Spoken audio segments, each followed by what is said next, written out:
Yo, what up, everybody? You're watching Giants Now by Chat Sports. I'm your host, Marshall Green. In today's show, we got a mailbag on tap for the real ones. I'm answering questions from subscribers. So if you didn't get your question up on today's show, well, that's your problem. And the way you can fix that is by going down right now and hitting that big red sub button. Look, it may only be May, or maybe it's June when you're watching this, but it's never too early to sub for Giant Stubs. You love the Giants, you want them to win football games, and you want videos every day on the latest Giants news and rumors, hit that sub button and help us get to 30,000 subs. First question coming in from a real one. Giants will win the 2024 Super Bowl. What's up, Brody? He says, should the Giants sign Kareem Hunt to back up Saquon, or in case he doesn't sign the tag? I don't envision a world where Saquon Barkely does not sign the franchise tag. I don't think he's that type of guy. I don't think he's doing a Le'Veon Bell type of thing. Never say never, of course. But should they sign Kareem Hunt? I honestly kind of like the Giants running back room, but I don't think that any of their guys in the depth chart are as good as Kareem Hunt. I know 3.8 yards per carry might shy some people away for Kareem Hunt. Still 123 carries, 468 yards, and 3 touchdowns. He's a tough runner through the tackles, but he's also a guy that could be a threat out of the backfield. I actually kind of compare him a little bit to Eric Gray, the player the Giants drafted this past year. I think Gray's a little bit more shifty, but he's versatile.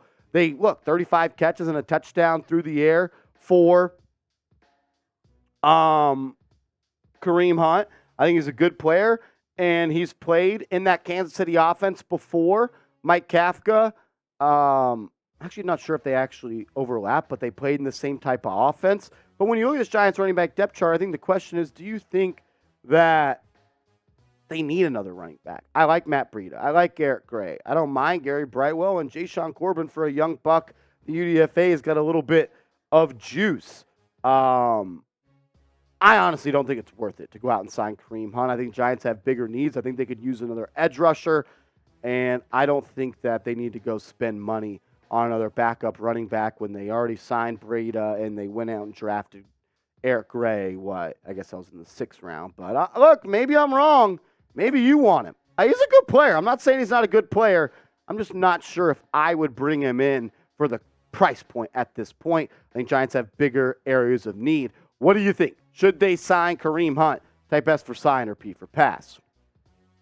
Sam Lubna coming in with a question. Says, can we get a breakdown on Bryce Ford Wheaton? Let me pull up his combine measurables here. He is an absolute freak.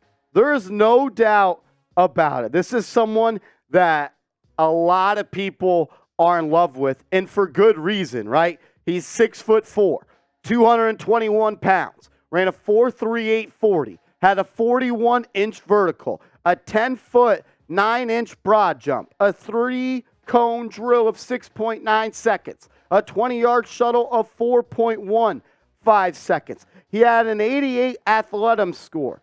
He was the most athletic in the 2023 Combine wide receiver rankings, but his production score was only a 59. A little bit of problem there, no doubt about it. I don't think he ever had more than 800 receiving yards at West Virginia.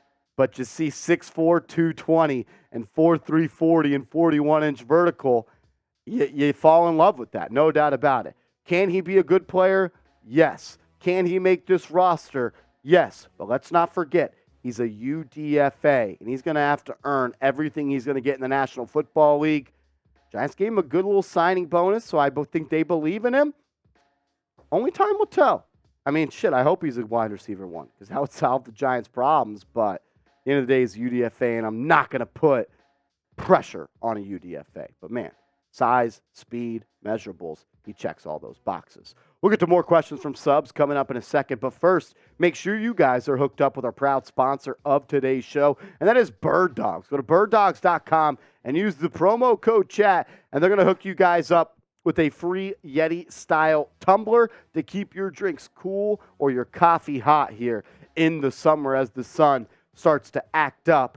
And I'm going to be honest, with the sun acting up, the shorts you guys got to be rocking are Bird Dogs because, 1, they're comfy. 2, they're swaggy. 3, they're versatile. And 4, they're lightweight and comfy. Whether it's hot, You don't feel hot in these shorts. You may look hot, but you're not going to feel hot. The fabric is awesome. The stretch and the fit are pristine. Bird Dogs has mastered looking good and feeling good, and they have gotten it done, and that's why I am a fan of Bird Dogs, because you look good, you feel good, and you feel good, you play good, and you play good, they pay good, and I'm looking good in my Bird Dogs. You could do the same. birddogs.com, promo code chat, best shorts in the game. I promise you, you guys are going to love them. What up, Tanashi? What up? If we get D-Hop, does it make us the second best team over the Cowboys in the division? I'm going to be honest. I think you might be the first best team in the division. Obviously, you got to go out and prove it. You got to go out and beat the Eagles. You got to go out and beat the Cowboys. Daniel Jones, Saquon Barkley, Darren Waller, DeAndre Hopkins, Isaiah Hodgins, Jalen Hyatt, Paris Campbell, Sterling Shepard, Wan'Dale Robinson, Andrew Thomas. That's one of the best offenses in the National Football League, and you got a good defense with a strong defensive coordinator. I think DeAndre Hopkins is a move that really elevates this team overall, and I think that it really could help this team out in the long run. I'm a fan of going out and signing DeAndre Hopkins. Giants can create a lot of cap money by restructuring or extending Leonard Williams and Adoree Jackson and getting a deal done with Saquon Barkley. So the money's not a problem. It's, do they want to commit that type of money and have maybe a couple of, I guess, long-term cap penalties? That's not the best way to describe it, but look, you got to risk something to make something. Scare money don't make money. And if the Giants want to make moves, you got wide receiver one staring you in the face right now. Joe says, when will we sign Saquon Barkley? So they have until, I believe it's mid-July, for Saquon Barkley and the Giants to talk about a long-term contract extension. So we'll see. We'll see. It's coming up sooner rather than later. I think they're going to get a deal done. I think both sides are motivated. Saquon wants to be a Giant. John Mara and Joe Shane and Brian Dable want him to be a Giant as well. Who's going to give up something? Who's going to give up something? I think Saquon's back. I do, Joe. Robert Rodriguez, what up, homie? The MVP here on the channel says, do you really think that the Bills and Chiefs are front runners for D-Hop? I do, to be honest with you. I think those are the two top teams that are going to be interested in DeAndre Hopkins. When you look at the next team odds for Hopkins in Vegas, they got the Cowboys at number one. I don't think that's happening. They got the Chiefs, Patriots, and Bills rounding out the top four. Then you got the Eagles at 5, Ravens at 6, and the Giants, Bears, Jets, and Browns. I just think that DeAndre Hopkins at this point in his career probably wants to chase a Lombardi trophy. And the Chiefs probably want to sign Hopkins so he doesn't go to the Bills. And the Bills probably want to sign Hopkins so he doesn't go to the Chiefs. Yeah, I think they're probably the top two favorites. I mean, if you're a pass catcher, do you not want to go play for Mahomes and Josh Allen? Maybe you want to go play with Daniel Jones, though. Maybe not. We'll see. I think it's definitely going to be interesting, and I think a lot of teams are going to be interested in it. No doubt about it. Treat me nicely. Treat me nice. Love the Avi there, my man. Drake May, he's a stud. What player is taking a big step? What player taking a big step would help the Giants the most? Okay, I like this question. So if there's a player on this roster that takes a huge step, which one is going to help him? I got to go Evan Neal. I really do believe Evan Neal is the guy that if he takes a huge step this year and goes from being a rookie, raw, struggling right tackle to being a top 20 offensive tackle in the league, I think this team is going to benefit greatly. You got a strong left tackle in Andrew Thomas. And then if you turn that into having a strong right tackle in Evan Neal, and you have bookend tackles that are both top 7 picks in the National Football League, you have a really good offense. And imagine if John Michael Schmitz is a good rookie center. And whether it be Ben Bredesen or Joshua Ezeudu starting at that left guard. Mark Lewinsky, not great, not bad, but a solid right guard. Nonetheless, I think Evan Neal is the guy that if he goes from being what he was last year to being a top 20 player at his position, this Giants offense is going to take an absolute huge step. No doubt about it. That would be me. That would be my guess. I think Evan Neal is the guy that is going to kind of have the Giants' success teeter-totter on his back. He's good, Giants are going to be good. He's bad, it's going to be an awful tough kind of hurdle you got to overcome again. And if he's bad again this year, because he was bad last year, no doubt about it. Can he get better? Yes. I'm not going to say since he was bad and Andrew Thomas was bad and Andrew Thomas was good, that means Evan Neal's going to be good. No, that's not how life works. But if Evan Neal can become good, this is going to be a damn good offensive lineman.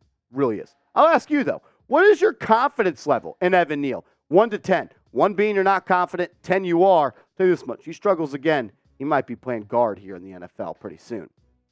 Last question on today's show from a man, Rage909. What moves do still need to make to get over the hump? Some guys I'm looking at. I think you need another edge rusher. I really do. I like Thibodeau and I like Ojulari, but they have injury issues. They do. I think you need a guy there. Maybe you go out and get DeAndre Hopkins. Maybe you go out and sign a guy like Dalton Reisner. I think maybe you go out and sign another corner, but the only moves I really still see them making is for an edge rusher, a receiver, and then lower level, bottom of the roster move that they're going to make as they're trying to get down to 53 players. D-Hop, Leonard Floyd, Justin Houston, Robert Quinn, like one of those edge rushers, a supplementary piece.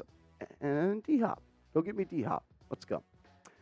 Shout out to everyone, as always, for tuning in to today's videos. We love doing mailbags. I love just chopping it up with you guys and hearing questions from all the real ones. So we appreciate you. If we missed your question today, go yell at me on Twitter. I'll answer it over there, I promise, at @MarshallGreen_.